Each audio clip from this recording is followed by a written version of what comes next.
Hello everyone, welcome to this thrilling yet hilarious family drama. After Cheng got home, he discovered that his son's arm had some scars that looked like he practiced a few bone technique. Cheng thought, please tell me my son isn't targeted by the demon kid. So he quickly went to find his dad, the tiger grandpa stand-in. His dad said, you failed in summoning because years ago I poisoned the tiger grandpa when your wife was sick as a puppy. Back then, Cheng was pleading like a gymnast, hoping the tiger grandpa could save his wife. Sadly, his wife passed away soon after, leaving Cheng heartbroken. He resented Tiger Grandpa for not helping and decided to take action. In front of Tiger Grandpa's statue, he cut his tiger tattoo, vowing to sever ties with divine beings, and proof. No Tiger Grandpa for him. Afterwards, Cheng was unable to summon the Tiger Grandpa no matter what he tried, and the demon kid's strength continued to grow. Without the protective divine power of the Tiger Grandpa, Cheng truly faced numerous difficulties and hardships. So he decided to let go of the past and handle the demon kid alone at Lantern Mountain. That's when Jai Hao shouted, wait, I want to join you. Jai Hao's mom vanished quickly during her performance after being caught by the demon kid, and he suspected she was dragged to Lantern Mountain. He found his younger brother's burial site, dug up a small coffin, and inside, just a pile of bones. Cheng placed his hand on the bones and began the ceremony for his brother. Look at you, all real now. Let's let you fly free today. The disciple who had already been possessed was now just a puppet of the demon kid. Cheng quickly found a place to hide Jai Hao. Then he kicked the puppet, making it go smack, and started fighting with this bull. That's when Jai Hao caught the eye of danger. The puppet lunged at Jai Hao, trying to knock him down, and Jai Hao hurriedly pulled out his talisman. He hit the puppet right on the chest, and to his surprise, it was pushed back. He thought, well, the talisman works. Just then, he heard his mom's voice and saw her still performing. Jai Hao immediately chased after her, while Cheng knew it was the demon kid playing tricks, but he was getting choked by the puppet and was too tired. Just when he was about to bite the dust, Cheng silently chanted, let love grow strong, hoping the Tiger Grandpa would help him defeat the demon kid. The Tiger Grandpa sensed his sincerity and finally showed up.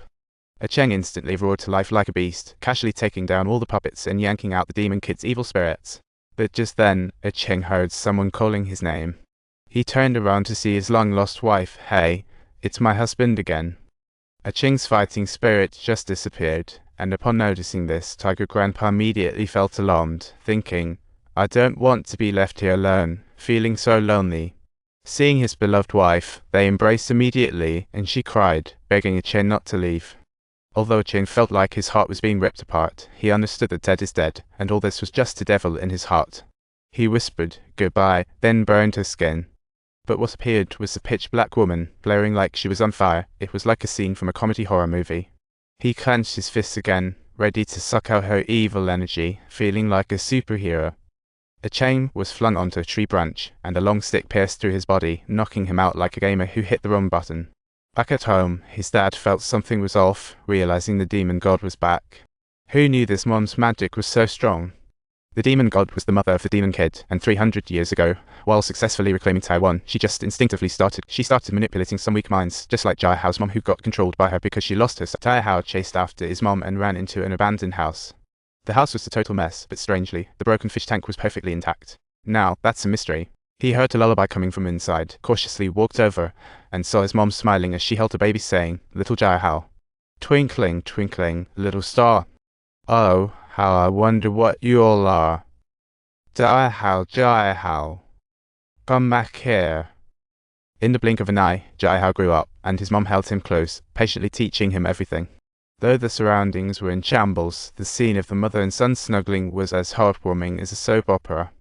Jai Hao involuntarily reached out to touch his mom, only to see her suddenly disappear. Then he heard a familiar piano tune and followed the sound. He saw his mom playing the piano with little him in her arms, and he tried to go over but couldn't open the door. Remembering the talisman Cheng had given him, Jai Hao quickly tossed it away and successfully pushed the door open. But then, his mom was facing away from him, seemingly crying sorrowfully. You come back with me, I want to see what you've become. You'll always be my mom. However, unfortunately, the mother and son, He and her child, were ruthlessly swallowed by the desert god. Now they were in a dire situation, as Cheng was also pierced by the branch, with danger looming everywhere. Suddenly, Cheng's son woke from a dream, his eyes turning golden. Cheng's father was shocked to discover his grandson was the Tiger Grandpa's chosen heir.